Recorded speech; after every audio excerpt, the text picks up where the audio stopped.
Hi there, I'm Dani Henderson. My guest today is the great, the one and only Beverli Rhodes. She is an author of a book that you should not leave lying around your house, even though the title is somewhat sweet and calm. It's called The Horse Girl, but it does depict the very graphic violence that this little girl from the age of 2 onwards was mercilessly tortured and harmed and abused by a pedo in her own house. She's incredible. She finds missing children using her great skills, her remote viewing skills, her actual real remote viewing skills that she uses with a team she calls the Alliance. There is so much to this great lady, and I welcome you, my darling friend, Beverli Rhodes.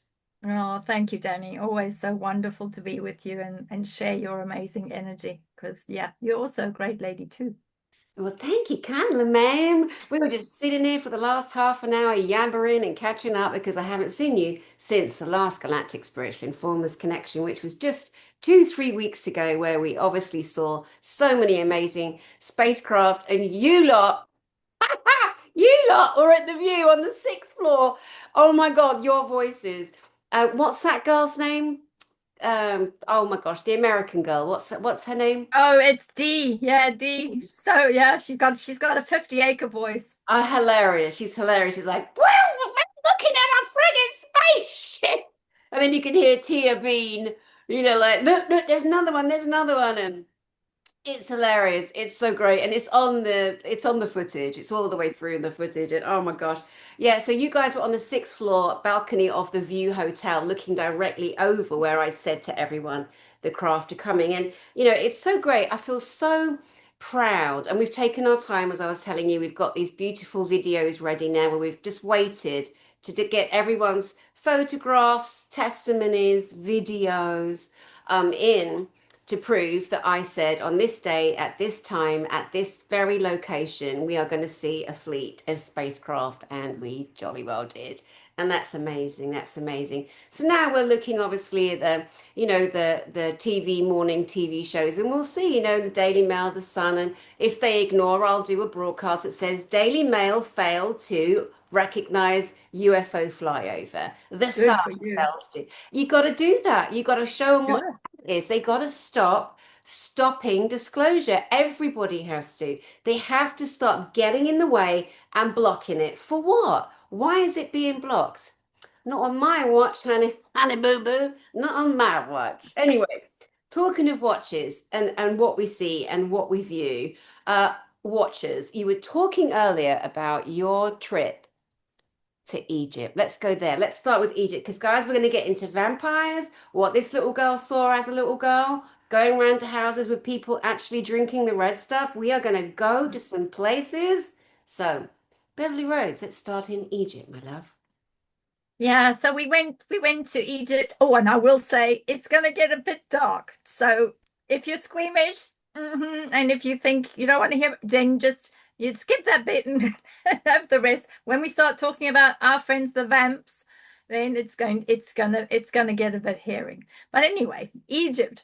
Went to Egypt, had all this amazing information that came in Egypt, and thought, I want to see it for myself. So I said to my partner, why don't we spend a week there and let's go to all these the sacred places and go and have a look. I want to see all of the tombs, the sarcophagus, and all of those areas for myself.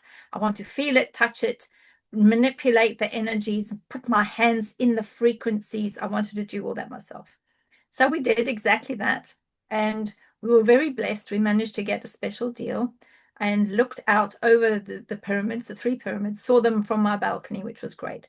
We then arranged with a private person, compliments with the hotel, they sorted it all out for us, to go to the various chambers. And we had somebody in a van who was taking us.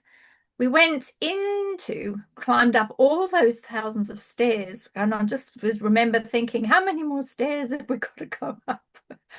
And you hold on to the side of these rickety, got up to them, entered into the chamber and went, whoa! And this energy literally hits you in the chamber. And we were very lucky because we went at a time when there wasn't anybody really, no big tour buses and all of that going on. There wasn't any of that.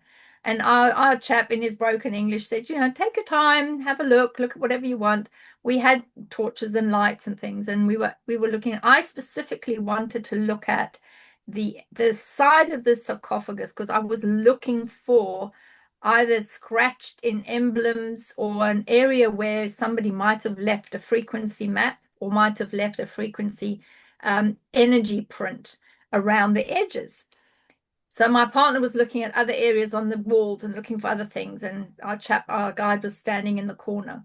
And I started tracing the side of the sarcophagus because it's quite square and it's really cold. Started to tracing it, and as I get to the corner of the sarcophagus, that's it. The whole of Cairo goes down. Wow. No electric, no nothing. And I was like, oh, okay. And now what? So I shouted to the corner because you can't see anything. It literally is pitch black. You can see nothing in there. And I Wow. shouted to the chap and I said, does this happen all the time? What do we do now? And he said, no, come sit on floor. Come sit on floor. We wait. And I said, right, okay. How long is this going to take then? He says, sometimes we can be here half a day. Sometimes we can be here 5 hours. We just wait. And I just thought, it's just typical. I touch something, and the first thing I say is, it wasn't me, I didn't do it. Because it's a natural response. You think you've got this odd energy, and the moment you touch it, everything in Cairo goes off. So we were stuck in there for about 3, 4 hours till somebody switched the lights back on. So So you're a person, I mean, you're really sensitive to energy, especially to mm, demonic energy. I mean, you yeah. had to barely survive that with your life as a little girl. And I've heard so many things about, places like that, the King's Mm, Chamber, and the satanic worship and rituals of the black yeah. magic, the dark magic that exists. It's even doing a private tour at Stonehenge. Be careful. You're still feeling special when you find out. Why do you think they encourage souls to go there? How many rituals and sacrifices and spells have happened over these millennia? So what did you Mm. feel in that particular chamber? It was very spiky. You could actually feel these things coming up like that. You could feel that there was this type of energy and sound. And that's why I took one finger and I traced it with one finger, and I thought, I ain't touching you, mate. You can forget it. I ain't putting my hand in there. I'm not getting in there. There was no way I was ever, ever, ever not in this lifetime going to get inside the sarcophagus. Because if you're inside there, it is like a Faraday cage trap. Hmm. If you get in there, you're knackered because that trap goes around you. You're locked in. They've got you. So it definitely, I could feel there was, if I'd had like a spirit box or something with me, I would imagine I would have had loads of discussions with all sorts of people. But the energy is very dark. It's very sinister, and it's an ownership. It's that whole transition, and they watch you the moment you enter into that chamber. They watch you can feel these eyes are looking at you, going around the area, and you can feel eyes on you. You feel that you're watched. You're being watched. And they were like saying, go and have a look in, go and have a look in. And I thought, I ain't going in there. They try to push you, and then some silly people will actually get into the sarcophagus, and some even worse will decide to lie down, and some that are even more silly will lie down and allow individuals to say prayers or do incantations or all sorts of crazy things around them.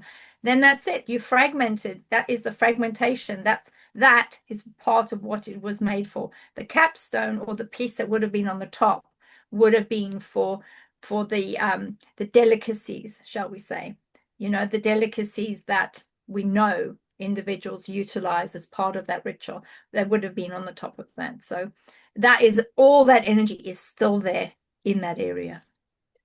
I've never been there, but I have been to Luxor, and I went to Mhm. temples in Luxor. And one of the things that struck me too was the amount of orbs on my camera. We've kind of, again, this is the plan, right? They want people to stop using proper cameras or the digital cameras because we can call the orbs in and we can ask them to move. And from one click to the next, they're in and they're out.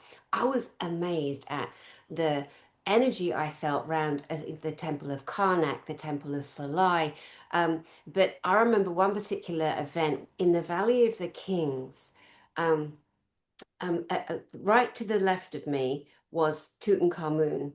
And they were still finding things in the land, even around on the outside of his tomb, because they're massive. The tombs are massive. Um, and I was at the one. So if you're looking at Tutankhamun, it's the one to the right. So me and my sister are there, and we're lining up to go in. And it goes all the way down the stairs. There's all the beautiful hieroglyphs, pictographs, and as we got to the entrance, I heard low, low, low chanting. And I said to my sister, oh my God, this is how they used to seal the entrances. And for me, like you, I very much see, feel, and sense. I don't need to read the books or watch the documentary. I wasn't looking for this. I didn't know the chants were going to come, but because I'm very clairaudient, clairsentient, claircognizant, clairvoyant, did I miss one? Anyway, there's so many different clairs, as you know. Um, I was like, oh my God, this is how they seal, so I said to her, shields up, like protect your energy because these entities, they're everywhere, they exist. And more than ever right now, as the battle between the light and the dike, the light and the dike, the light and the dark is on the ground, which I've been saying for a couple of years, the war is on the ground. The spiritual war is also on the ground, and we have to be really, really, really, really mindful. Yeah, the Tombs entrance, Valley of the Kings. I remember going out to Ramses the Second or Ramses the Great, the one depicted in the Bible, because there are several Ramses, as we know. There are so many clear bloody Patras. What these people that say, I was Cleopatra in a past life. I'm like, darling, which one? Which one, Poppet Socks? Do you know? Oh, bless. I know it's a bit sarcastic, but it's like, come on, let's knock this stuff out of the way. Let's stop fantasizing and making that. You've got to bring physical evidence, or as you know, that's what I base my life on, definitely all the time. But when we went to, it was Abyssinia, where Ramses the Great has this just monolithic temple, and really to his greatness. And then every Ramses II monolithic uh, statue, that he was so vain, he's everywhere. You'll see at his knee a lady. So people mistakenly say that's the size of the human against the giant. No, that's his beloved Nefertari. Nefertari and Nefertiti are revered to be two of the most beautiful princesses in all of ancient Egypt, right? So just stepping back with the Ramses temple, there also was so many pockets of the growling, which is often demonic, how I pick it up, often demonic, and everything has a smell, a sound, a frequency. I feel it in different areas in my body because our bodies are barometers, our bodies are scanners. We can scan an environment. So it's interesting to hear you talk about the sarcophagus, which isn't really a burial chamber, but people will come to believe that or they won't, and they're on their own journey. It's obviously technology. The pyramids are technology for the planet.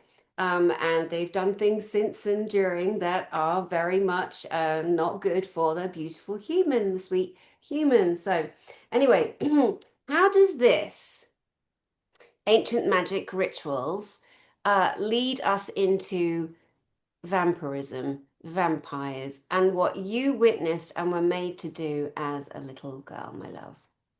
It leads in quite easily because part of the Dark Warriors, so the Dark Warriors that I was perceiving, seeing, and picking up the frequency of at the Great Pyramid and having a look at, particularly around the sarcophagus, there are still a lot of Dark Warriors, just as much as they're warriors of light. And those that have joined the light and are defending the light, they are exactly equal and opposite on the other side. They're also the dark warriors. So Phosphoros is one of the leaders of the legions of the dark warriors. And Phosphoros would have been had the equal and opposite in the Egyptian times, but more so, this is how it comes into modern days and earlier days, so into the Christ consciousness period and past that. So you would have seen that that same entity and that same level of dark warriors would have been present in those pyramids and outside of the pyramids, and would have gone through right up until the Roman periods, when the if you have a look at, say, for instance, the Vatican, you've got that huge obelisk that's in the middle. Now, the obelisk that's in the middle was moved originally. It was part of a very big, like a very large area where they would have all sorts of games and different types of we can't say that word, different types of gifts to the gods, those sort of things. It was in the middle of there, and it was actually still in the same place. Now that used to be 2 or 3 tiers because it was on a hill.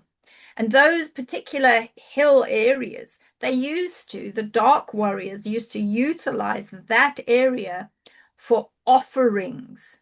So that obelisk that was dragged all the way from Egypt into the Vatican area that we now know is the Vatican area, that was placed there originally. And they weren't going to move it until much later. They did move it eventually, much later, but they had to take away and cut into all of the hills. And all of the hills around there, which is something that they don't really say much about, is they found all sorts of offerings, remains, and things like that in those hills, because that was all part of the phosphorus offerings to what they call the bringer of the dawn, which is phosphorus. Phosphorus runs all the legions of the dark warriors, which is why they had to cut into the hill, they had to flatten it out, and they had to later, once they had built the new Vatican areas, the Basilica, and all of those, they realized that where the obelisk was situated was not going to work, but they needed to move it. And they needed to move it. It took them over 30 days to move it. And they did. They built scaffolding and they moved it on logs, rolled logs, 130 odd horses, 300 men. They pulled it, moved it, changed it. But they had to take a full cycle from one moon to the next to move the obelisk, because they needed phosphorus, that particular entity, to agree to make those changes to that area. And all during that time, they were making offerings, doing, giving pigs, giving cows, giving chickens, giving whatever. All of that was happening. Plus, and you can check this in the records, if anybody disrupted the moving of that obelisk, they were put to death. Fascinating. Now, until today, I've never heard of phosphorus, which is great because I don't know every single thing, and neither does anybody else on the entire planet. And when you don't know something, just own it, as I am doing. But I do know about the layout and the structure of Rome, of London, and of Washington, D.C. And they are all built on an almost identical blueprint, which includes ancient Masonic patterns, the magic circle. Each one also owns within itself a mathematically positioned obelisk. And as we're told, I think the first pharaoh female, one of my absolute favorites, Hatshepsut. And it is said that Hatshepsut was the first pharaoh female to create or bring forth the obelisk. And she's the only one of the only pharaohs buried in the Valley of the Kings and not the Valley of the Queens, which until I went to Egypt years ago, like 2006 or 7, I had no idea there was a Valley of the Queens because it wasn't on the smelly telly, right? Oh, Again, these oh. things that are hidden from us until we go there and we actually find out. But then let's go that London is the financial center, Washington, D.C. is the military center, Mm. and Rome is the religious instruction center. So, all part of the New World Order, which, if people aren't aware of it now, I don't know what to tell them. They're going to have a jolly good front row seat as everything starts to collapse and come down to the point where they can't ignore it, which you and I are already aware, and many, many watching this It's channel. coming. It's coming. And that's why phosphorus it was part of the actual construction. And that entity was part of ensuring that the dark warriors were there. And when you realize what you're looking at, when you go there and you realize, actually, this is what I'm looking at, it suddenly begins to make a lot of sense. And then underneath the Vatican and underneath of all of the basilicas and all of those areas, part of the phosphorus aspect was they needed that extremely powerful energy for entrapment. So the same as what you'd see in the pyramid, the entrapment, that cage that is inside it, that if you go into it, that's it. You've got a stamp on you, and that's where you belong. They literally own you. They have the same equal and opposite out at the Vatican too. Underneath, and this is where I've seen through RVing, when I was remote viewing, I had seen encapsulated and encased angelic beings that are stuck underneath there, because phosphorus is extremely high up the pecking order. They say, when I was asking about the background and the energies of phosphorus, that the phosphorus energy is actually a split half of the Luciferian person. So morning star and then the bringer of the dawn are actually the same entity, but a split half of the same entity. That's wild. I don't know whether you've seen my video, my broadcast with the beautiful Max Lowen.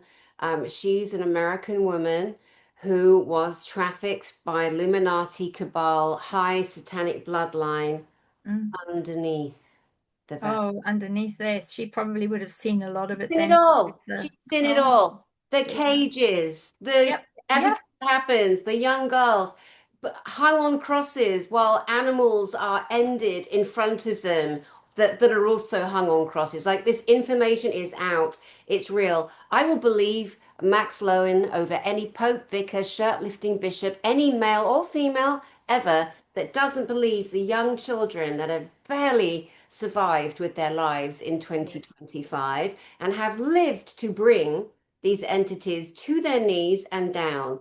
Mm. And for the people to be aware of these horrific things. And it is so horrific. It's so, so horrific. But we can't shy away from it, because of shying away and trusting those who put themselves in authority, the sparkly ones, it's got us in trouble. That's why I don't turn, as you know, the other way. And I get myself into all sorts of bother with people that don't want the truth to come out. They don't want Mm. disclosure on everything, because what, then their career ends, no more conferences. I mean, we've got to be real about what's happening and Mm. look at where else the war is that does exist. I was telling you earlier, the things that people are doing, like you have a connection with an ET that you've had for years. His name is Da'ar. That's not even his real name, as you said, but let's not No. tell people that. And if we talk about him, which we will, and we have done on maybe one of our other 3 or 4 broadcasts that we've got on my channel, um, that some, Lily, lazy Lily comes along. Oh, look, there's an ET called Da'ar. There was a fly buzzing in here. All my Spy. A open. spy. You got a Yeah. spy. Go away, you little drone, before I beat your ass. Anyway, then he go, oh, yeah, no, hang on. Oh, no, I know Da'ar. And then we had this situation going on now. This daft banana brain woman, and she is a banana brain, because there's absolutely no way that she's connecting to the ET that she says. And I know that for a fact, because I had to go through Elena Danan, who has a direct contact. What people need to remember, you and I are talking about demonics and angels. These are spiritual entities. Then we're Mm. moving into the vampires that are physical. The ETs that we're talking about, the good ones that are trying to support us here, are human. They are physical. They're not omnipresent, airy fairy angels. They're men. So Jor-El is the admiral on the XL6 battleship, which sounds like bloody Star Trek, I know, but it's actually true. And I had to go through Elena Danan. She went through Thorhan, her person that she's connected to with technology, who then passed a message from me to Jor-El. And then it was all encrypted back. And there's a whole paper trail. And I saw the whole thing, and it was quite amazing. I couldn't believe the font that it all came back to me. And it was very exciting. Then I'd said, please promise me, please, to craft at my event, Galactic Spiritual Informers. We saw tons of craft because we put all the pressure on JP. this year to bring them. So I thought, let me just get back up. So that's what I did. Because these are physical military men and women. They physically exist. They're not spirits.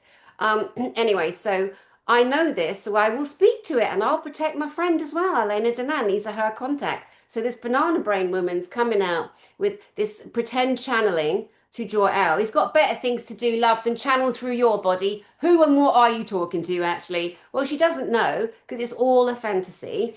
And so, I stood up and I said, "What are you doing? Stop lying." And that's not bullying, that's not harassing, that's saying, "We love, get another job. Just why don't you just make up like another girl out there? Make up a whole team." I wrote to her and I said to this woman, I'm like, "Stop lying. You're not in touch with Jor-El. Back off."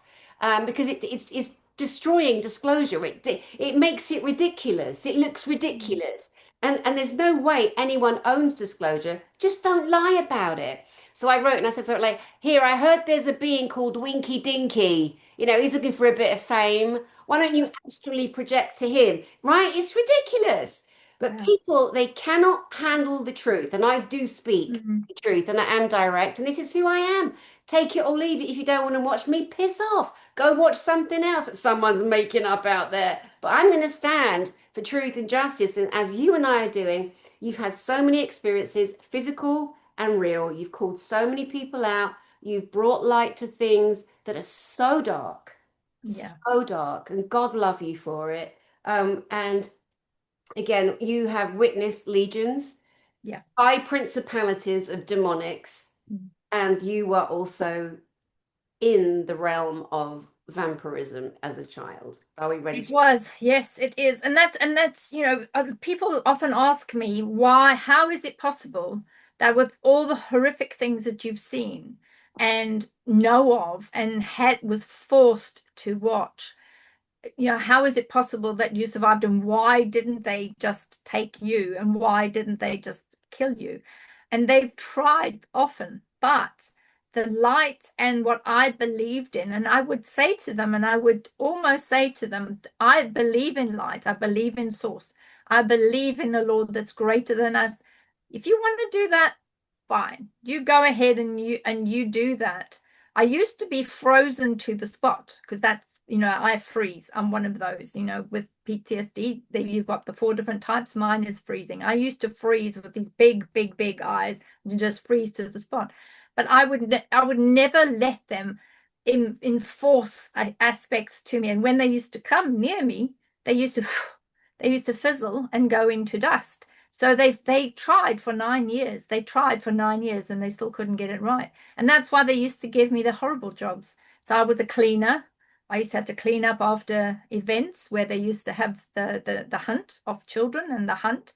They used to get me to help clean up when I was no longer at an age where I was particularly desirable, shall we say, Because you were by over people. 12 or over 10, so you were deemed too old. This is Too just old. awful. Yeah, no, Where, way too where were old. the hunts? Where did you clean up? There was the cleanups. There's hunts here in the UK that happen, and the other hunt, there's one in Belgium and there's another one in Germany. So it would depend on who was being sent, what was being moved, what was being transported, how they were transporting, etc. It would depend on what was needed. And then if they needed cleaners, we get schlepped along to go and do the cleaning. But it's the same with the vamps here. The vamps were always contained in different houses, and then they would go through the cycle of allowing one of them to open their chest. So what they do is they open their chest, they pull the chest open, and those that wish to transition, which is not guaranteed, by the way, it's not guaranteed that you will transition properly. You can still lose your life that way.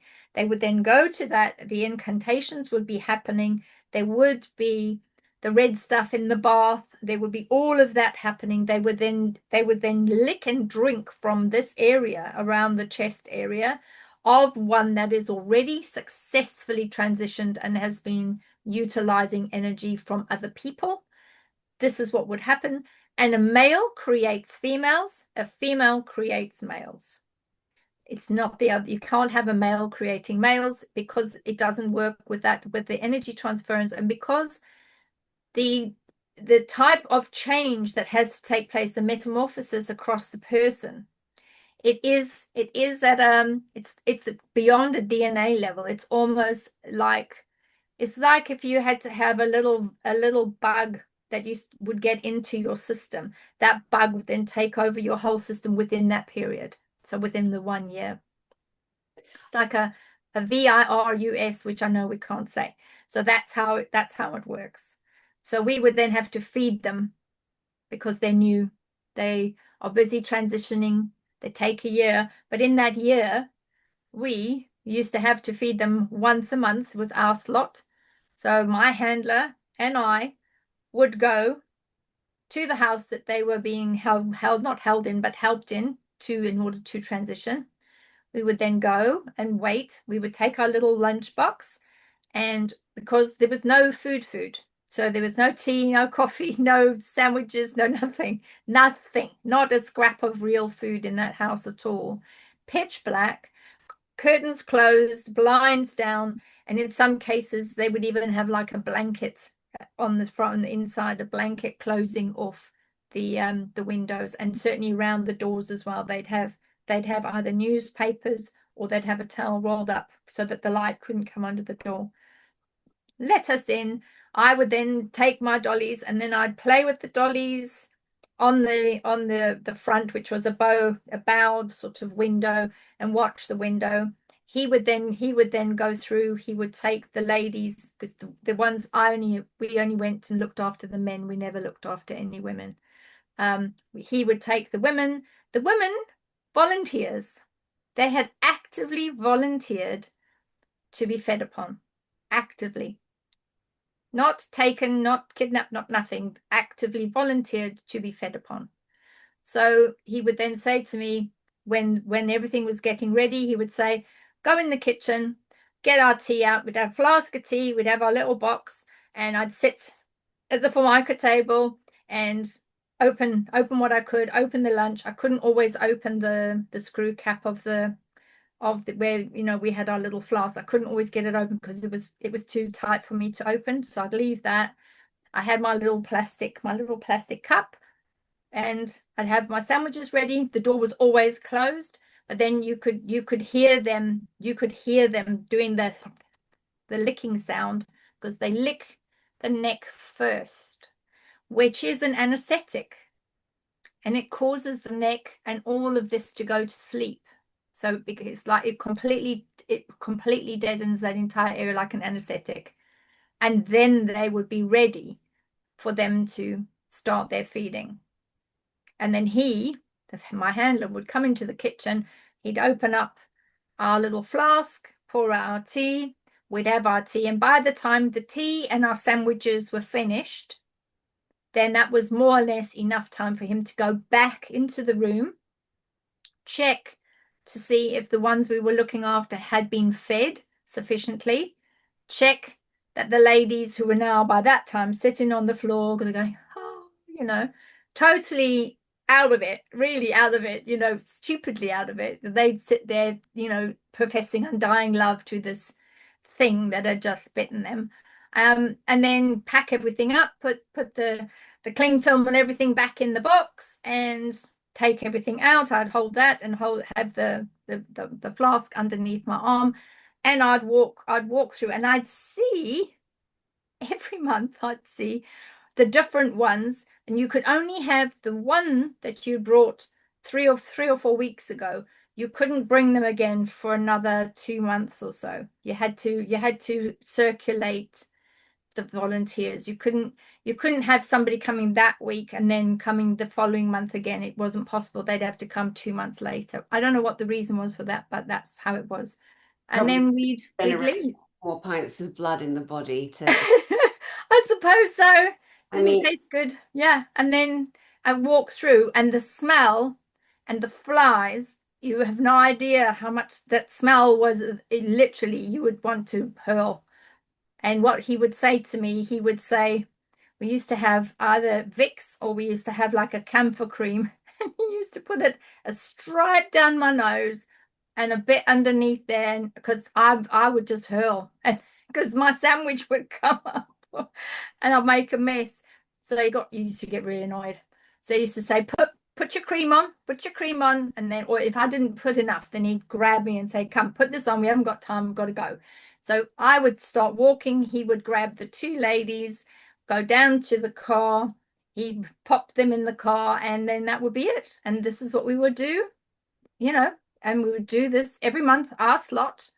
We'd be told, you got to do this, and it was the same ritual every month. Very boring. Wow. It's so dark. And it's, it's something that most people watching this have never heard of. They have never Oh, heard okay. this. They have no understanding of it. Maybe their last reference was Vampire of the Vampire Diaries, the Diary of a Vampire with the Brad Pitt and the that Mm, horrible, what's his name? Makes me feel so unwell looking at him these days. Because of the energy frequency they're all trying to exist at. Pitt and mhm. Cruise. Those, oh dear, what has happened there?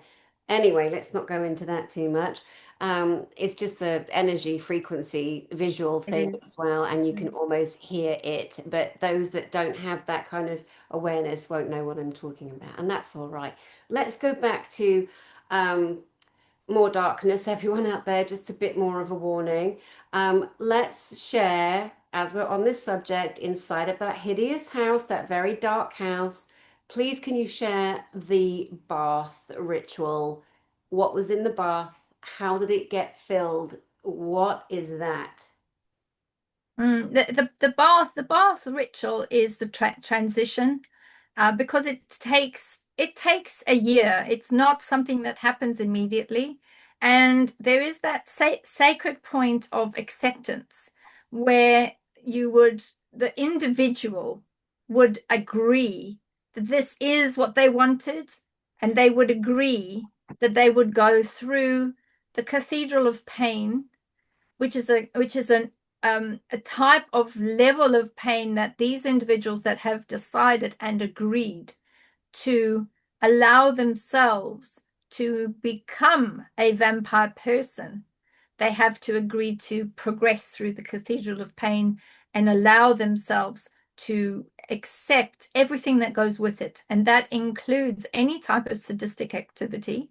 They were not allowed to react to it or say anything or do anything, because by agreeing to it, they would then be agreeing to everything that goes with it.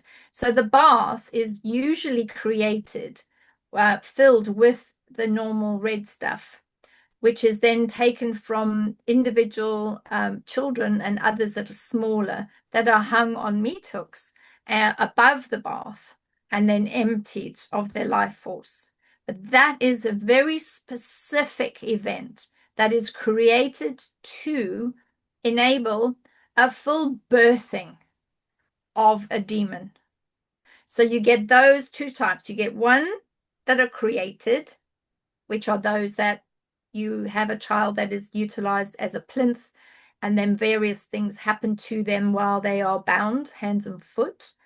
Um, there is a master, and then there are others, and then they have these symbols written all over them, and various things happen to them. That is one that is created.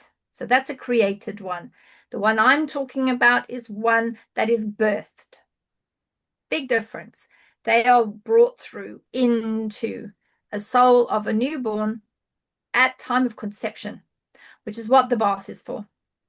So you're in the person who's coming to create and bring this child baby through is in the bath. The substance is also permeating the vaginal canal and other areas, as well as then the master would have chosen a person, a male person, which would be the sperm donor.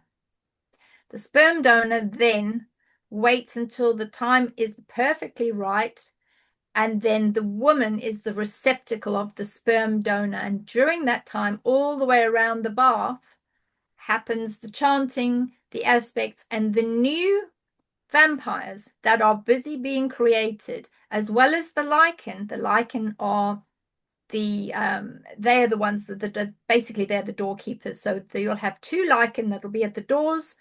They will be watching, and then the actual ritual will continue, sometimes slowly, but then it reaches like a fever pitch. And then at the points where there's that waves of transformation, that where that energy moves in, where the sperm donor and the egg is about to become one in order to birth a demon. That is the final part of this whole ritual. Is inside the bloodbath. That's when the mating, as they call it, the mating takes place with the pairing, and that's when the conception takes place. And that which is created that way, that is the birthing of a demon. Totally different to one that's created, two different types. It's so horrific. I mean, it's just absolutely so dark and horrific. And again, the hidden hand, the occult, the Mm. hidden happenings, the rituals that, unfortunately need to be put on the table for those to have awareness and not be attracted to vampirism because they really don't know the depth and the degradation and the danger therein. Coincidentally, yesterday I watched something on YouTube on New Orleans, which I know we're going to kind of gently dance Yeah. into. And there was a legend of a man, a short man, apparently very well dressed, but who wasn't back in the day, 1920s and 30s. And they couldn't age this man. They said he looked between 50 and 60, short, very creepy, never ever sat down, had a room in a hotel, and would entice girls there. And there was a report 100 years or so ago of a girl racing out of a room saying he's a vampire, he's trying to keep, do me in. But it was believed that this man, and what on earth was his name? Was it Claude Saint Germain? Claude Saint Germain? It's escaped my mind for a moment, but there's legend. Is he this person or is he this person? They both had the same name apparently, but it's so interesting that there's a lot of coverage on this subject because the authorities that put themselves in positions of power on our planet, the bloodline of families, again, why are they called them bloodline families? For many different reasons. I want to recommend a book to people. It honestly, I took this to Monaco. I went to the Monaco Grand Prix last week and I took this because it's literally taken me, and I'm an avid reader. It is so horrific what is inside this book, and it's taken me, I don't know, 8 months, and that's just unheard of because I have to keep reading a bit and then putting it down. It's just too awful. But this man here, Kurt Barker, he was used by an older relative, which often is the case, Always. right? Groomed, and then what they do is there's the humiliation ritual. So if you're a boy, they'll dress you as a girl and call you Kathy. That's what happened to him. Tony Rodriguez, same thing happened to him when he was kidnapped by the satanic occult. They also put him in a dress and called him Kathy, again to humiliate, degrade and humiliate the soul and the spirit of the child to crush them into nothingness. Mm. And I know he's read this book, and we both got this book from recommendation of Dr. Lee Merritt, who I just adore. She's so brilliant. She spoke at my last Jessica in America. So anybody who wants to understand more, it's cannibalism, blood drinking, and higher depth Satanism. And again, there needs to be, I think, a bit more responsibility on the people looking for a wannabe career on the galactic train or the satanic train, or because none of it's funny. It's all very bloody serious. We are in a war. The war is your soul. Everyone's soul is the goal. And because a lot of the hierarchical demonics are losing position because the greys are gone, Mhm. reptilians are gone, and their plug-in was the satanic occult. Now, who are they plugging into? It's all collapsing. That's why we're seeing it collapse. It's very simple in that way to explain. And so now there are demonics roaming around looking for a host body to possess. Why don't we just channel somebody who's making up stuff and professing to contact an admiral on a ship? We have to be so careful. Get that ego out of the way, tell the truth, stand up. So, anyway, please continue. But like I said, this is just for people that want to. It's a brilliant read. It's a very good read. It's something that I was considering getting. It's quite an interesting one that I think the person he probably would have put into words, a lot of what I've experienced. So it might end up being one of my reference books for later. But it's Honestly, true. it It's very works. true. It's yeah, and they used to when I was no longer of service and I was too old, my beautiful long hair, the female handler, she decided, right, I've had enough of this now. You're not really what we need anymore. We're going to chop your hair off to a crew cut, and then decided, well, we're not going to call you your name. We're just going to call you boy. So a lot of the old photos, which have all been burnt, they've got me with this short crew cut, literally short boy crew cut, wearing pants, trousers, and being referred to as boy. And right through my life, the handler, he used to call me boy because I had outlived my usefulness. And he used to always joke and say, "Do you know how much money you're sitting on there, my girl? Do you know?" When I was still a girl, he used to say, "Do you know how much money you're sitting on?" He said, "What you're sitting on is worth millions." He says, "You do as you're told, be a good girl, always be a good girl." But then when I was no longer like flavor of the month and that useful to them, that's what they did. So I had this short hair and jackets and trousers and you name it. And a lot of times people would sort of look at me and think, is it a boy, is it a girl? And we're going back to now like the early 70s, where people wouldn't look at you as if to say, are you a boy or are you a girl? I'm not quite sure about that. So it was horrendously thin, obviously, very flat chested. So it was, you could see people trying to make this mental decision. Is this a girl or is this a boy child? What is it? And your mum allowed this? She was the handler's wife. Yeah. It's just shocking that she didn't, step in. And again, But for she people, wasn't my mother. Why would she bother? yeah, monsters. Again, to people, because, your horrendous childhood is your book, The Horse Girl. Again, like we said, don't leave that book lying around. It's not about No. a girl and her horses. It's so much more than that. But there are 3 or 4 broadcasts on this channel, everybody watching, to explore Beverly Rhodes's background and for catching up there. So okay, you're doing really well. This is such difficult information to Mhm. impart on the different levels that sometimes it needs to, because you you talk about the transition. You can't transition. You have to go from male to female or female to male. And that, some people go, what do you mean by that? I don't understand what you mean by that. Before the blood ritual or the decision to become a vampire from a regular human vessel to a vampiric sustained by blood. Is there anything more you could explain in simpler terms with regards to the transference?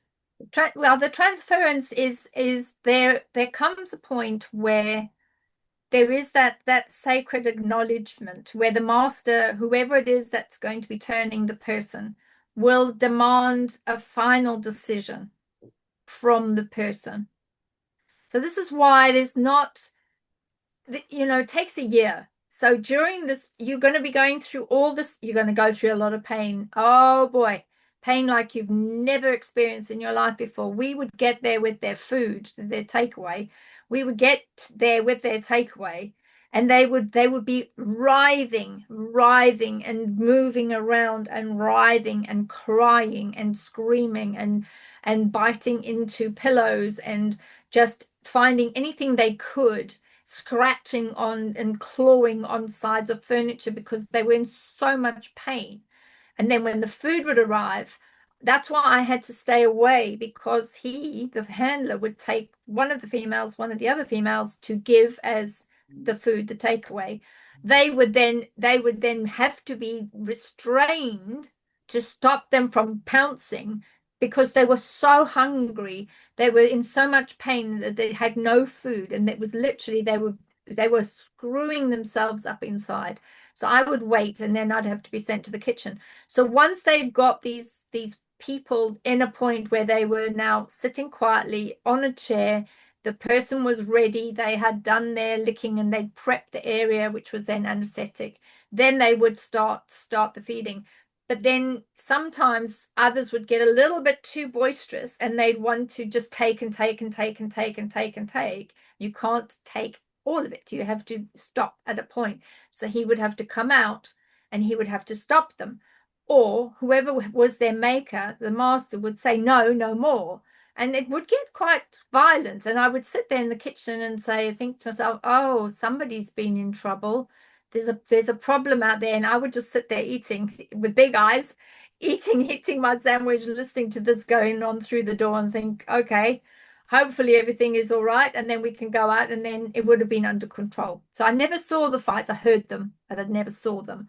Wow. But then you'd get to a point where after like 8 months, when you'd been going every month 8 times, you'd gone 8 times, so 8 months, you'd gone 8 times. By the time that happens, they look different, they smell different, and they're now at a point where they know they're going to get fed every month, they'll get their takeaway every month, they know they're more or less ready, they've got a few months to 12 months where they're fully fledged, where they can fend for themselves, and that's when the master will come back, make sure that his progeny, if you like, are nearly ready. And when they're nearly ready on the 12th month, master would come, speak to those that he's created. They would then decide. The last feed would be a big feed. They would then decide which countries are these people.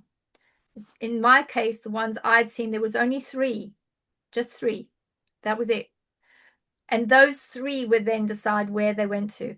Now, the places they were saying, one was Canada, and the other one was exactly what you were mentioning earlier.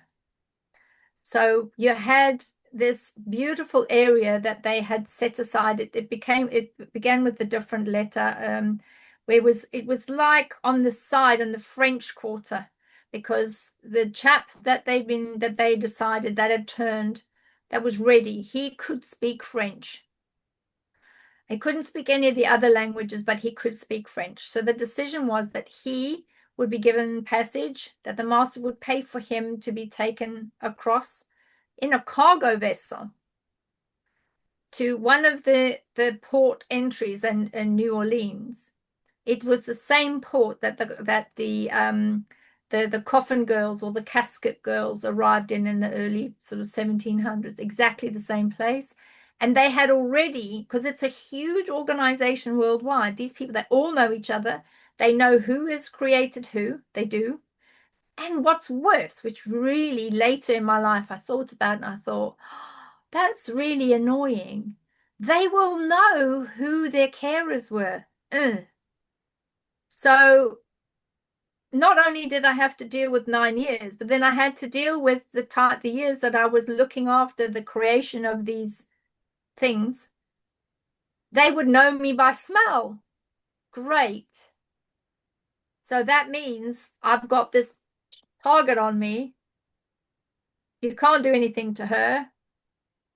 She's one of your carers. Great. Cheers for that, mate. So that's very irritating. And I've often thought one day I do want to go to New Orleans, and I do want to stand there, and it'll have to be sort of at dusk, because then they'll smell me. And I want to see what they do, the sods. Are they going to come and say hello? Are they going to greet me? Are they going to say thank you for looking after me? Thank you for feeding me, making sure that I survived? Sometimes, you've got to face these things straight up. But yes, so New Orleans, definitely, definitely. Two of the people that were out of the three that were created, two of them went to New Orleans. The other one went to the French Quarter in Canada. Do you know what part of Canada? I think it started with a Q.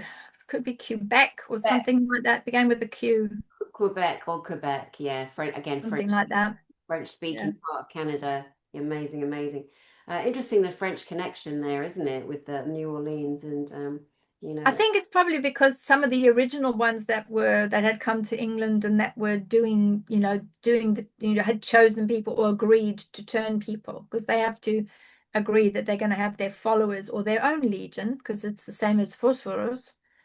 From what I remember, I can't speak French at all. My handler could speak French fluently. So he had no issue. He could, and I could hear them jabbering away. And I can't speak French, so I don't know. I speak Greek, but I can't speak that. And that was it. And so then I said to him, my handler, I said, "Are we going back? We're going to go back again?" And he said, "No, we don't have to go back for a few months." And I thought, okay. And oh no, I was always getting into trouble for asking too many questions. My favorite one was why. Oh, you Mm. really get backhanders. You just get this fist coming from just saying, "Shut up." So I said, "Why?" And he'd say, because they're moving on. They're being sent out. They're going to go and live in Canada. They're going to go and live in the Americas in a place called New Orleans. And that was it. So they were literally boxed, put together, made sure that trip, a cargo ship, which was part of all of the groups, these people on the cargo ship, they knew them, they were paid by them, they were a particular type of cargo, trunk type wooden boxy thing. And that was it. And they would be taken to wherever they need to go, and we wouldn't get called upon until the next cycle, which was sort of at a particular cycle of the moon. And they would say, right, so and so is, we've got two more or three more. It was never more than three. It was only ever three. And in my time, sometimes three would survive, and sometimes only one would survive. Okay, a couple of things here. Apparently, it's not true, as Hollywood has again distorted and distracted and redacted realities. Like for me, meeting the angels of death on more than one occasion, knowing that they're male, female, and they are beautiful, and they are not the horror that Hollywood made them out Mm. to be. That's just from personal interaction. And also, the other thing that is denied is that the silver stabbing with silver actually isn't necessarily a thing, and that sunshine isn't necessarily a deterrent for a vampiric personality or actual being. So we've got to be careful the things that we still, because again, it's a good reminder to everybody that we tend to repeat what we learnt. We're schooled and we're groomed on every subject on our planet. If we haven't had the actual experience, we've only got that way to experience by learning verbatim information that's been written and distorted and over millennia, absolute millennia. Um, with the now transferred vampiric person, who's clearly done a deal with the devil. So again, for people, so Lucifer is to Satan what Jesus is to the loving God. Would you say that's a fair way for Yeah, people to kind yeah, of get it? that Like would be a very, good way. Yeah, good way to break it down. But yes. then phosphorus is the one that is the deity, if you like. We use the term very loosely, but the phosphorus is the bringer of the dawn, which is the splitter half from the other half of Shaitan, Lucifer, morning star. There is a similar split energy. So phosphorus does a lot of work with the vampiric side of things, as well as the lichen, because they all are in service to the same energy, the Luciferian energy. Mhm. Who all ultimately worship Satan. The Luciferians worship Yep. Satan. It's all rolls up to the same final being right at the top. Yeah. Yeah. Yeah, and I think there's a lot of misunderstanding again, all these different stories and distractions. And again, if we're going to take the journey of revealing the actual correct information, then we best do it and point out the obvious, because nobody should assume that everybody, again, has all the answers, but that they're not also being led astray. Mm. And so someone like you who certainly lived it, unfortunately, is a really great person to validate and give correct information. What else did I write down here? So Uh, we're talking about the silver and we're talking about light, and I will explain the light situation. During that 1 year period in that house, yes, all the light sources were taken away because for some reason, when the transference and the changes happening at a bodily organic level, the light refraction on the skin it does cause a lot of pain, as well as all the other pain that they go through because they were writhing around in pain. And also, I used to have a very tiny little silver ring that I was given when I was little, and I used to wear it on my pinky. It was a very cute one. And I since learned that it was one of the rings, which was a ring which was my handler gave to me to show that he owned me. But that's another side. But that was silver. And at one point I did brush past one of these what we call them vamps in training, so best I can think of it. And it did nothing to him. It didn't hurt him. It did absolutely nothing. So that's the only reference I've got to think, well, maybe silver really doesn't do anything to them, because I had a lovely silver ring and it did absolutely nothing to him.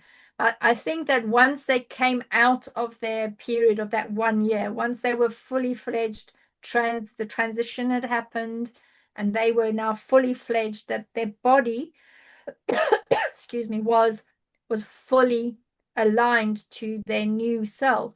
I'm not sure whether light would have that issue with them. I don't think it did. Mhm. So what would be the point? I mean, okay, I know Satan's gained another soul because everyone's soul is the goal.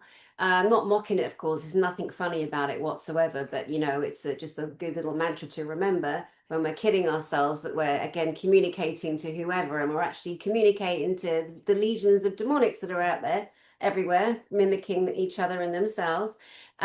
So he sold his soul, let's say it's a man, fat vampire, sold his soul to the devil to become a vampire, done the journey, get shipped across to New Orleans. What then happens? How does that give bonus to anyone or anything? How does the journey kind of create itself?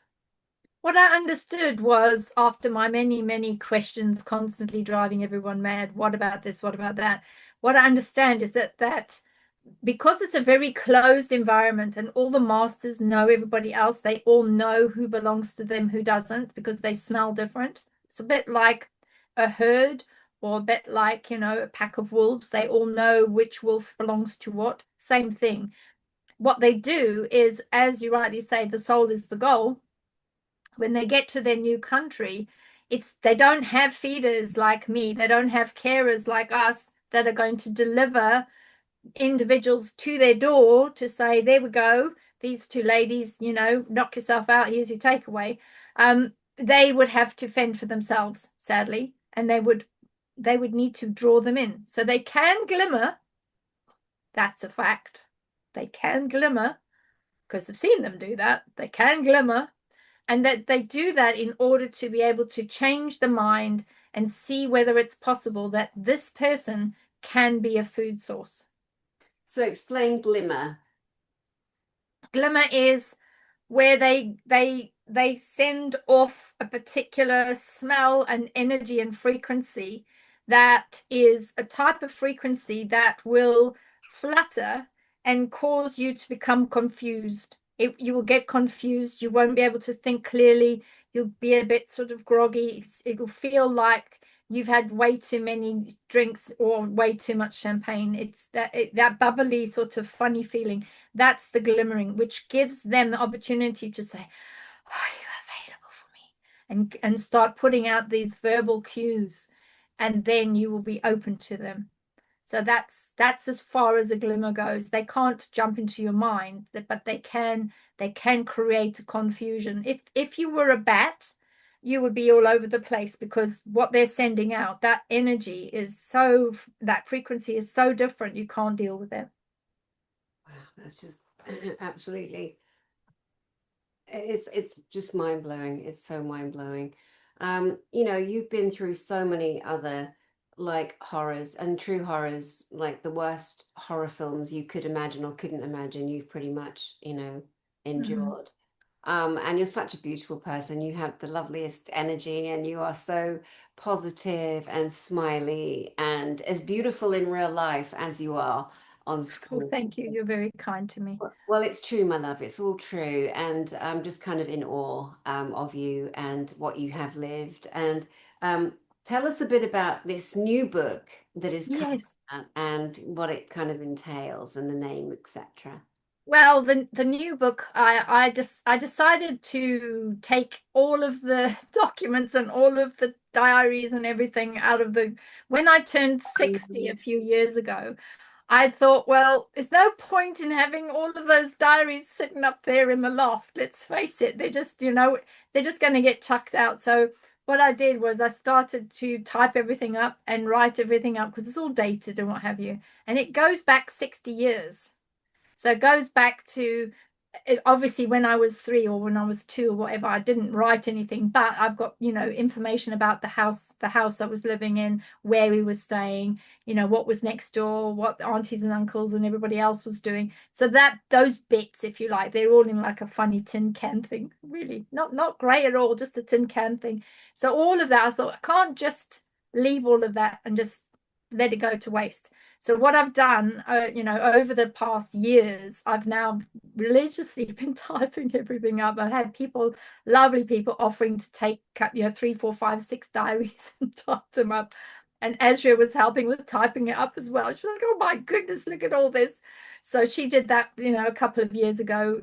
We were, going through it piece by piece. So all of that has been put into one final book, which talks about right from the beginning in 1964 when I walked out of the house that we were staying in Plimpton, in Plymouth in the UK, and then walked down the hill and then turned left and walked up the hill to the craft. So it talks about all of that, and it talks about 60 years of having on and off, on and off, on and off communication with a very real being, Da'ar, who is he's actually works on a scientific craft. He's not anything major. He just works on a scientific craft and he classifies planets. That's all he does.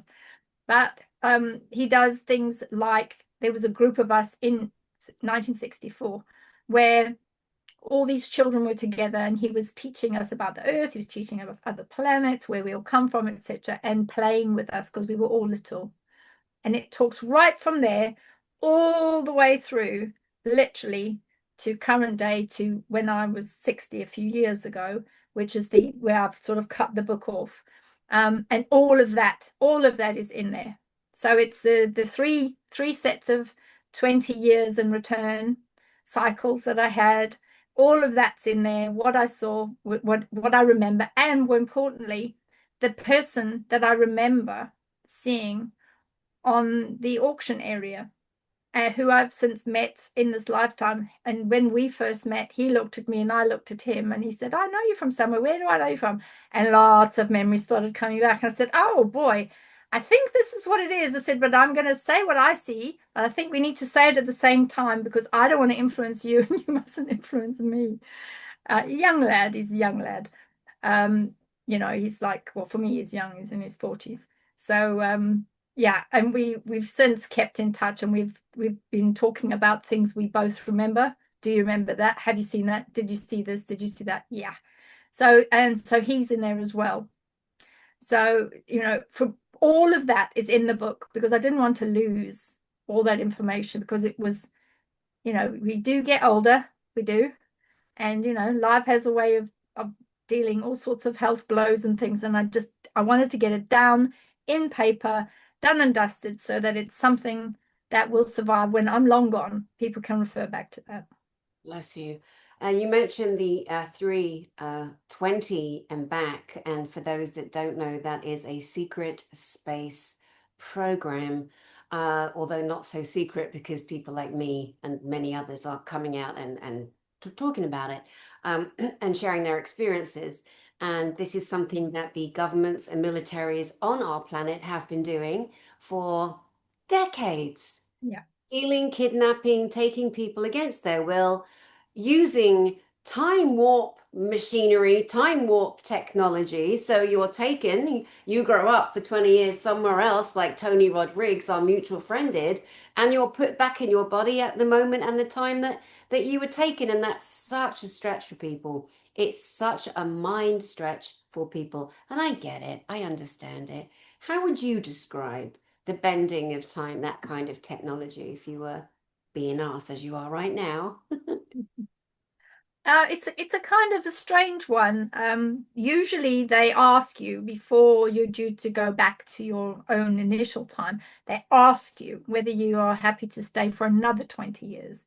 So they give you an option to do another 20. So, and if that is a yes, then you'll move back into and you'll carry on doing what you're doing, which is fine. But if you say no, that you wouldn't want to return home, there is this funny, I don't know what it is. It's like this funny little round thing, and you put your hands in it, and then that's it. You seem to just then remember being back more or less back in the house, and you think, hang on a minute, what happened there? And then suddenly you realize that you're back in this little tiny ditty body of a child, in my case, the first one. And you think, well, what happened here? What happened? And then slowly but surely, within that month or two period, you then suddenly adjust back to this timeline when you originally were moved off that timeline. And that's for me. I don't remember exactly how it happened. I just remember agreeing I want to come back. I'm not staying anymore. I'll think about it later, but not now. And then putting my hands in this thing on the side. And because they said to me, you won't remember everything. You might remember bits, but it'll be very, very fuzzy. Put my hands in this thing on the side of the desk, and then that was it. And then found myself back in the house. It's just absolutely incredible. And again, I'm really hoping that this kind of helps other people that watch, like feel into things because then some, they've been mind controlled, they've been through other traumas, and it's so sad. And I know I come off the wrong way at times. I feel so sorry for these people. I desperately do. But then I get so cross with those that grift on it, lie on it, take someone Mm, else's memories, apply them as their own. And sometimes they're not doing that knowingly at first. But then mm, as time comes on and they're opening up those memory banks because they're there to be open because we do remember Tony mm, Rodriguez is also a great person to refer to in that regard. Then they should come forward and really talk about other things. But I remember myself when the beautiful Annex, who is a beautiful ET, an extraterrestrial, he is one of my very first memories ever placing me back in my crib as a baby and then sitting back and feeling the wooden bars and then shocked, like just coming because I'd just been somewhere with him that was so beautiful. And he's got this extraordinary energy like this. It's so graceful and it's a whole different frequency. And he's a 6+ density, beautiful being from the middle star in the Orion's belt. That's a good way of positioning him. But when he placed me in my crib and then was beaming and gently walked backwards, because he doesn't walk, he kind of glides. mm. I remember I'm in this bloody little body. What am I That's a doing? joke. And I remember the horror of it, and I couldn't talk. And I'm just sitting in this crib, and he's now backed away by the curtains, and he's watching me from there. And all I remember seeing is the crack of light under the bedroom door. I was in my mum and dad's bedroom, still too young to be in my own room. That's how tiny I was. Then my mum opens the door and says, "Ah, she's still awake, right?" Picks me up, puts me on her hip, takes me downstairs in the garden, and it's nighttime. And I'm looking up and I'm seeing the stars, and I am angry. And I start screaming and yelling, and because I'm like, what the hell? I'm in this little body. But Annex took me upstairs for what we call a checkup because there are lots of children like me and you in these adult bodies now who are here to share their real, true information and experiences. And anyway, I remember my mum being so frustrated and not handling me as nicely as Annex did, let's put it that way. But the other thing as well to preface is that I have information and stories and experiences with people, let's say Galactic Federation of Worlds, that I have chosen not to share because I don't have to. I Mm, don't have to share it all, and I'm not going to. But like I said earlier, when people are grifting off my friend, Same if they were doing it to you, Beverly. Someone comes out and starts claiming she or he's talking to Da'ar too. I'm going to tell him, no, you ain't, Lily, you liar. It's just a name that popped into my head. No particular reason for saying that name at all. But we got it. It's enough now. It's really, It really. is. It's interesting you say lily because actually the R refers to the human race as lilies. Lily No is way. Lulu and lilies. Yeah, because when he's writing it in his reference, because he's a scientist, he's not actually he's not anything high up. He just catalogs planets. That's all he does. So, and he has this small group that he works with all over the place, and he calls us Lulus or lilies. So when you said that, it just made me smile because, it must have popped into your head for a reason. Yeah, yeah. I know it's the second time I've said that name, and as soon as I said it, I'm like, why am I, because I don't want it to go to anyone. I'm not, there's no particular person at all today that I am, having a pop at, apart from the women that made up the Jor-El nonsense. That's got to be nipped in the bud. But anyway. It's going to be an interesting one because, these people that make up things, people like myself and Elena and others, we've been in contact with our off-world friends for, in my case, over 60 years. And Elena, she's much younger than me, so she would, the beautiful being that she is, would also be in hundreds of years. She would have known these and come back and done all this amazing work. I mean, if I have to add up all the years, somebody asked me the other day, well, you've done 3 terms, 20 years off and then back again. So if you add that to your current age, plus all the terms, you're about 130 years old. That's wild, isn't Which it? is wild. That is wild. I feel it sometimes. Gosh, gosh. Yeah, Tony says something similar. He's in his 50s now, Tony Rodriguez, our dear friend.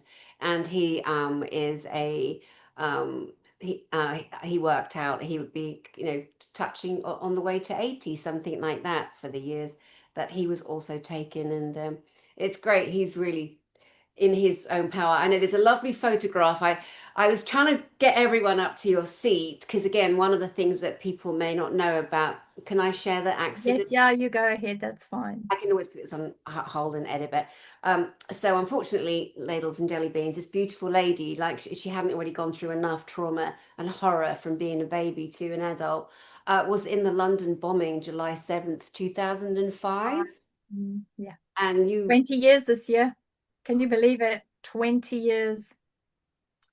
July 7th, right? Yeah. Yeah. That's I had a best friend from school for years, and that's her birthday, unfortunately for her, poor thing. But I remember so much about that time we all do. It was just so shocking because in London, I worked in London for years, like you did, Mm. oh, the IRA have put a bomb on the underground. Like we grew up with this threat and this fear all of the time. I remember walking across on Regent Street, they had a massive Dottie Perks back in the day, Dorothy Perkins.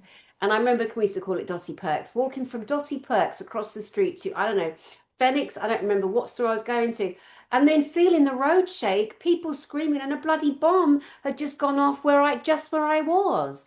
Another time at night out on the town with my friend Susie Archer, and we were in our 20s and we're all glam and we're in our heels, and I think we're at Cafe de Paris or somewhere. Oh, I loved Cafe de Paris. Loved Cafe de Yeah. Paris. And Lovely. we left there, and then the next thing we hear screaming and ambulance, and it had been bombed, and we'd just been in there, But this was unfortunately normal, and you, God bless your heart, were severely injured in that bombing, and you were on a train in the underground at that time. I know again we've said on other broadcasts, but as I've raised it and now suddenly lost your picture, well, there you are, beautiful girl.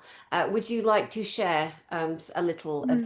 So it's Russell Square one is the site. If you look at all of the records, including from the GLA, so Greater London Assembly, where we had been asked to give testimony. So we were categorized, all survivors were categorized by the site that they were assigned to, where they had been part of the incident. So my incident, if you look under Russell Square, you will see my name under Russell Square. And I was one of the survivors that gave testimony at the Greater London Assembly and became really, really good friends with the Deputy London Mayor, and did lots of explain to them different changes that needed to happen for the underground, like they needed a different type of medical kit. I mean, this was ridiculous. They were looking for plasters, they were looking for anything to be able to help people, and there was nothing on the platform. Nothing, nothing, nothing. So Oh, all of the changes that we put a document together to say this is what we suggest happens on all platforms in the underground should have, a defib, they should have this, they should have that, and that did take place. They did make the changes, but I am down as one of the authors or contributors, if you like, of all the documentation to make changes at that level for the London Underground. But yeah, that was the one that I was part of. there you go, changing the world for the better again, the great Beverli Rhodes. Just wanted people to be safe there, but for the grace of God, I didn't want anybody else to be in the same situation that we were all in, because nobody was ready for that. We were just going to work. That's all, and that's one thing about these types of things. There's no winners in war. There's only people that are left behind. Yeah, yeah, absolutely. Um, I would like to take a step into a subject, and we can stop if it's not appropriate, of course. Okay. But your lovely friend John Wedger, who I still haven't had Oh, yes. Yes. like him, I really feel like, I don't know if there's a big award, like a massive global recognition award for this policeman detective and the great work he's done, especially for children and finding. Yeah, he's done a lot. He's done so much. He's done so much, and it's so gentle still. And you can tell he's lived a hard time getting through Mm, it. And yes. so he brought onto the great Sean Atwood channel and Ron Swanson, who also works with him, friends of ours. He brought on a lady called Jeanette Archer. Hmm. And Jeanette Archer, I've also interviewed her on this channel. And I have to say, I'm surprised every week people are still watching, and I love that for her because this is her story that she told verbatim on my channel. It is a terribly difficult story to listen to, especially if people are obsessed with the royal family, because this lady makes some very big claims. And one of the claims that she makes, is and stood outside Windsor Castle on a tannoy, screaming over the walls and sharing the things that she went through, being picked up by policemen from her house, because we know that every authoritative system on the planet has a level of corruption in it, no matter who or what. It's being proven. That's why it's all being taken down. And she would get dropped off. I just saw a hand shadow there. I'm like, just please move along there. So anyway, she claims that there were hunting parties on the lands around the Windsor Castle area. Um, do you have any direct proof of this yourself? I don't have direct proof. I only have what I've seen and where I had to clean up. That's all. And I can confirm that there is a lot of cleanup crew that would have been deployed to those areas. So if she's saying that she was part of it or she saw it or whatever, then my answer to that would be yes, I know that there were cleanup crew that were sent to that area. Yeah, it's again a very difficult one because the subjects that we've covered, they're real life. They happened, they're happening, and if we don't put a light on them, they're going to keep on happening. Mm. And it's like taking a Christian, let's say, a very devout Christian on a journey, and you get to a point and they're like, I was okay with that, and that. I could just about get my head around that, but now I cannot go beyond that because the mind is so fracked and owned, is so full of fear of looking outside that they prevent themselves going on that further journey. And it is very difficult to absorb the information shared here today and what Jeanette Archer shares, just as one other person who has had to survive a similar unfortunate existence to yourself, along with Gloria Masters, Kathy A O'Brien, lot of us, there's a lot of us. yeah, Rachel Vaughan, and all these great women I've had the honor of having on my channel. So it's like there's this whole catalogue of incidences and people and names and places where little girls like you all survived, barely survived, and yet you're all doing healing work. And you know, I find that, oh my God, one of the most glorious things ever imaginable, that these children who shouldn't have survived but somehow did have turned their pain into healing humanity. How do you explain that? I just think that we realize that we survive for a reason. That's the best way that I can explain it. Is, there has to have been some reason why I was spared for as long as I was spared. Because let's face it, with the hunts happening and individuals and the baths and all the other things that happen. It could have been me. It could have been me that just ended up that way, and then the rest of me was fed to the pigs or to the snake farm or whatever. So I looked at it as when I realized everything and started to remember absolutely everything. I realized then, and I said, there's got to be a reason for this, even if only one or two people are able to take some strength or solace or find courage to continue with their lives after reading what I've been through, then that's it. My job is done. Then I survived for a reason. It's not a reason to, go work in the NHS. It's not a reason to, to go and retire nicely and just live on a measly pension. No, I think that it was necessary to be able to share what I have to share.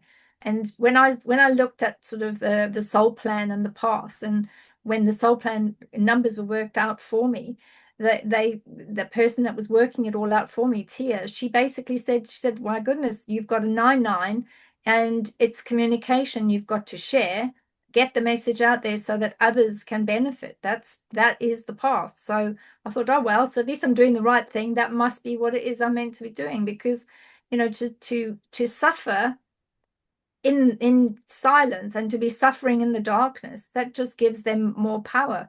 Bring it out into the light, put a spotlight on it and say, hey, this is what is going on right underneath your noses, folks.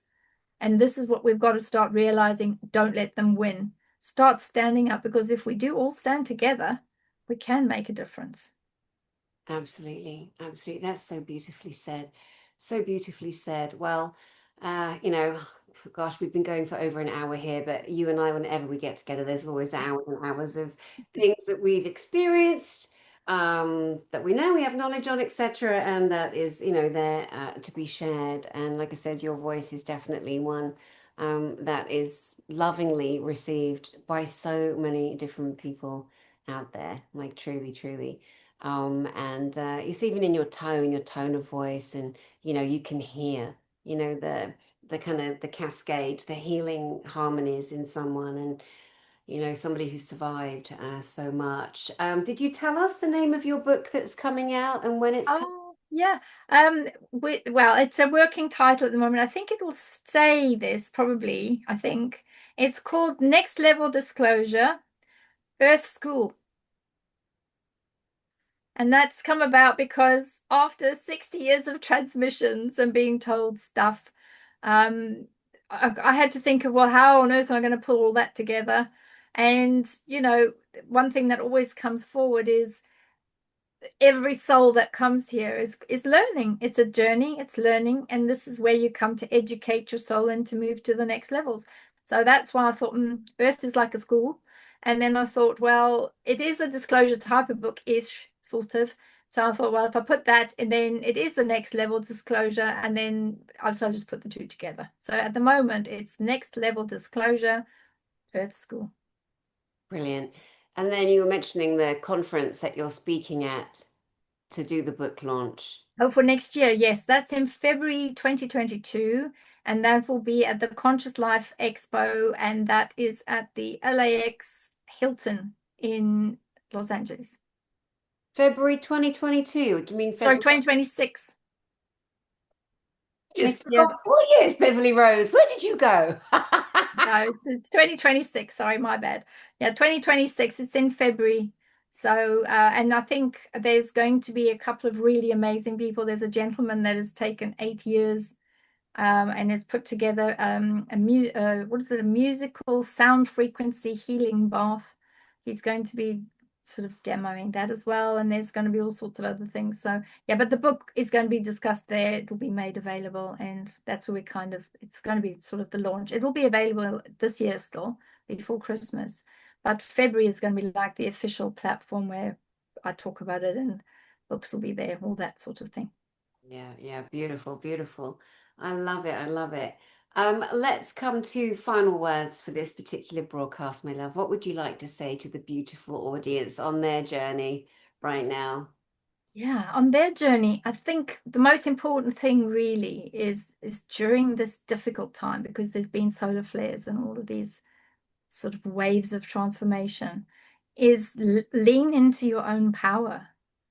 Start trusting yourself. If your spidey senses and your solar plexus, and if everything within you says, this is not quite right, this doesn't ring true, if it's about a person, a place, a job, anything, listen to yourself more than you have in the past, because you are you and you know yourself far better than anyone else.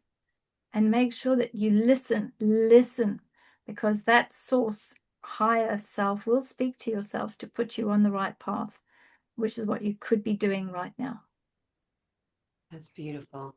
And I would say to people also too, in this crazy, crazy war and this intensity of hate and violence coming towards people like you and I for standing up, for speaking out, for standing our ground, that, people really need to think about, where are you getting your information? Who is telling you what? Why are you so easily gullibly led and jumping on? I read a story about myself the other day.